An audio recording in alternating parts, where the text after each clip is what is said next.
ప్రభువైన యేసుక్రీస్తు నామంలో అందరికీ వందనాలండి. ఈ దిన ధ్యాన భాగముగా మత్తయి సువార్త 5వ అధ్యాయం 13వ వచనం ధ్యానిద్దాం. మీరు లోకమునకు ఉప్పై ఉన్నారు. ఉప్పు నిస్సారమైతే అది దేని వలన సారము పొందును? అది బయట పారవేయబడి మనుషుల చేత త్రొక్కబడుటకే గాని మరి దేనికి పనికిరాదు. యేసుక్రీస్తు మీరు లోకానికి ఉప్పై ఉన్నారు అంటున్నారు. మీరు అంటే ఎవరు అంటే ఇక్కడ దేవుని రాజ్యానికి చెందినవారు. మనం ముందు వచనాల్లో ధ్యానించుకున్నాం కదా ధన్యతల గురించి. ఆ ధన్యతల్లో చెప్పబడిన లక్షణాలు గలవారు గురించి ఇక్కడ మీరు లోకానికి ఉప్పై ఉన్నారు అంటున్నారు. ఉప్పు గురించి చూస్తే ఉప్పుని ఏదైనా పరిశుభ్రం చేయడానికి వాడతారు. బ్యాక్టీరియా వృద్ధి కాకుండా ఉప్పు కాపాడుతుంది. కాబట్టి మాంసాన్ని ఉప్పులో వేసి పెడితే ఫ్రిడ్జ్ వాడకుండానే అది పాడవకుండా ఉప్పు కాపాడుతుంది. ఇప్పటికి కూడా చాలామంది ఫిష్ కొంతమంది మటన్ కూడా ఉప్పులో వేసి ఎండబెడతా ఉంటారు. దానివల్ల ఫ్రిడ్జ్లో పెట్టకపోయినా ఎక్కువ కాలం అవి నిల్వ ఉండడానికి ఈ ఉప్పుని యూజ్ చేస్తాం. అయితే ఈ లోకాన్ని మనం మాంసంతో పోల్చొచ్చు. ఈ లోకంలో చెడు ఉంది. మనుషులు దేవునికి లోబడరు, దేవునికి లోబడట్లేదు. ఆత్మీయంగా ఎదగకుండా చెడు వల్ల పాడైపోతూ ఉన్నారు.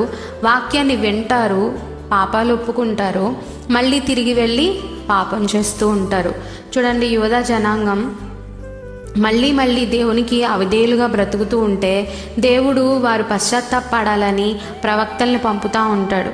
పాత నిబంధనలో చూస్తాం. ప్రవక్తలు ఇక్కడ ఉప్పు వంటి వారన్నమాట. వారి మాటల్ని వినిన వారందరూ కూడా వారి పాపాలు ఒప్పుకొని శుద్ధి చేయబడి పరిశుద్ధులుగా మారారు. పాత నిబంధనలో ప్రవక్తల వలె మనలను కూడా యేసుక్రీస్తు ఉప్పు వలె ఉండాలని పిలిచారు. ఉప్పుకు మరొక లక్షణం ఉంది. అదేంటంటే ఎంతో టేస్ట్ ఇస్తుంది కదా. కూరలో ఉప్పు వేయకపోతే ఏమవుతుంది? ఎంత ప్రయాసపడి వండినా, ఎంత టేస్టీగా వండామని అనుకున్నా అది రుచిగా ఉండదు. ఎందుకంటే మనం దానిలో సాల్ట్ సరైనంత మోతాదులో వేయకపోతే.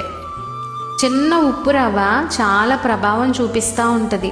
ఒక చిటికెడు ఉప్పుని ఒక గ్లాస్ మంచినీటిలో వేసామనుకోండి, ఆ నీరంతా ఆ ఉప్పు రుచిగా మారిపోతాయి. ఉప్పు చాలా ప్రభావవంతమైంది. అయితే క్రైస్తవులమైన మనం కూడా ఉప్పు వలె ఉండాలని యేసుక్రీస్తు సెలవిస్తున్నారు. ఈ మురికి లోకంలో మార్పు తీసుకురావాలి. ఉప్పు నీటి రుచిని మార్చినట్టు, నీటిలో వేయగానే దాని రుచి మారినట్టు మనము కూడా ఈ లోకపు రుచిని మార్చగలగాలి. 3 నుండి 10 వచనాల్లో మనం ధ్యానించుకున్నట్టు ఆ ధన్యతలన్నీ మనం ధ్యానించుకున్నాము. ఏమని? ఆత్మ విషయమై దరిద్రులమై ఉండాలి, దీన స్వభావం కలిగి ఉండాలి, నీతి కోసం ఆకలి దప్పులు కలిగి ఉండాలి, కనికరం గలవారిగా ఉండాలి, హృదయ శుద్ధి గలవారిగా ఉండాలి, సమాధాన పరచువారిగా ఉండాలి, నీతి నిమిత్తం హింసించబడేవారిగా ఉండాలి. మనల్ని మనమే ప్రశ్నించుకోవాలి, ఇవన్నీ మనలో ఉన్నాయా? ఇవన్నీ మనలో ఉంటే మనం ఈ లోకానికి ఉప్పు వలె ఉంటాం. అది కూడా ఉప్పు, సారము కలిగిన ఉప్పు. అంటే మన చుట్టుపక్కన లోకస్తుల వలె కాకుండా భిన్నంగా ఉన్నామా లేదా? మన రుచిని కోల్పోతే మనం కూడా ఇతరులానే ఈ లోకస్తుల్లాగానే ఉంటాం, ఎద్దులుగా ఉంటాం. మనల్ని కూడా దొంగ క్రైస్తవులు అని పిలవచ్చు. లూకా సువార్త 14వ అధ్యాయం 35వ వచనం ప్రకారం రుచిలేని ఉప్పు ఎరువుకి కూడా పనికిరాదు అంటున్నాడు. అలాగే దేవుని ఆత్మలేని క్రైస్తవులు రుచిలేని ఉప్పు వంటి వారే. ఒక క్రైస్తవునికి పరిశుద్ధాత్మ దేవుడు లేకపోతే ఉప్పుగా ఉండుటకు మార్గమే లేదు. పరిశుద్ధాత్మ దేవుడు మనలో నివసించుట ద్వారా మనము ఈ లోకానికి ఉప్పు వలె ఉంటాము. కాబట్టి ఉప్పు ఎలా అయితే శుద్ధి చేస్తుందో అలాగే క్రైస్తవుడు తన పరిశుద్ధ జీవితం ద్వారా సమాజాన్ని కూడా శుద్ధి చేయగలగాలి. ఉప్పు ఎలా అయితే మాంసాహారాన్ని పాడవకుండా చేస్తుందో అలాగే క్రైస్తవులమైన మనము మన చుట్టుపక్కల మన సంఘాల్లో మనం పనిచేసే ప్రాంతాల్లో మనకి చెడు అంటకుండా, మనలోని సారాన్ని చెడు అంటకుండా చేయాలి. ఇతరులకు కూడా చెడు అంటనివ్వకుండా చేయగలగాలి. ఉప్పు లేకుండా ఆహారం ఎలా అయితే రుచిగా ఉండదో, క్రైస్తవులమైన మనం కూడా ఈ లోకానికి నిజమైన దేవుణ్ణి అనుకరిస్తున్న జీవితం యొక్క అసలు అర్థాన్ని చూపగలగాలి. ఈ లోకంలో చాలామంది అభివృద్ధి కావాలని కోరుకుంటారు. అన్ని దేశాలు అభివృద్ధినే కోరుకుంటుంది.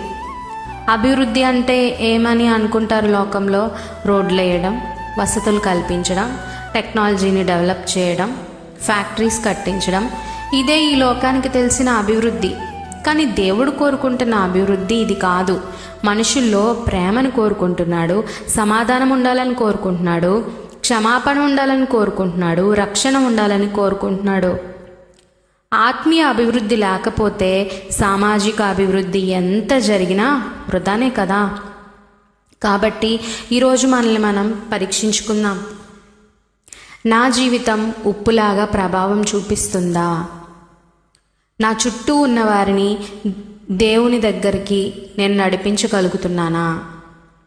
నేను నా ప్రవర్తన ఉన్నాయా దేవుని దగ్గరికి నడిపించేలాగా? లేదా నేను కూడా వారితో కలిసిపోతున్నానా? ఒకవేళ అలాగా లేకపోతే మనల్ని మనం సరి చేసుకుందాం. దేవుణ్ణి సరిచేయమని అడుగుదాం. దేవుడు అట్టి కృప మనందరికీ దయచేయునుగాక. ఆమేన్.